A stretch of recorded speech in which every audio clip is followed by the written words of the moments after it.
Hello everyone, আপনারা সবাই কেমন আছেন? আলহামদুলিল্লাহ আমি ভালো আছি। তো আপনাদের সাথে আমার জীবনের একটা গল্প শেয়ার করতে যাচ্ছি। আসলে আমার জীবনে আমি কোনো দিন আমার শ্বশুরবাড়ি থেকে কিছু পাই নাই। আজকে আমার ১২ বছর বিয়ে হইছে। আমার শাশুড়ি আমাকে একটা সুতাও দেয় নাই। তো জীবনের ফার্স্ট সে আমাকে একটা চুলা বানিয়ে গিফট দিছে। কারণ তার আরও ২ ভাই-বোন আছে। তাদেরকে যা কিছু ছিল সব কিছু ভাগ করে দিছে। কিন্তু আমি ছোট ছেলের বউ হিসাবে, শাশুড়ি হিসাবে তার কাছ থেকে আমি কোনোদিনও কিছু পাই নাই। তো এই চুলাটা আর কি সে আমাকে বানিয়ে দিছে। কাদামাটি আপনার ভাইয়ে এনে দিছে। তো আপনার ভাইয়াকে দিয়ে চুলাটা আমি ওখানে নিচ্ছি।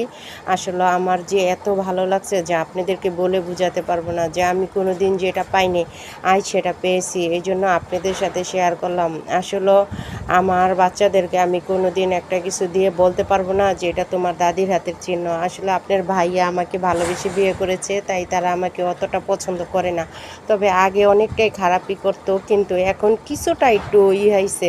তো যাক, এটাই আমার জীবনের সেরাই। আমি যতদিন বাঁচবো এটাকে আমার স্মৃতি হিসাবে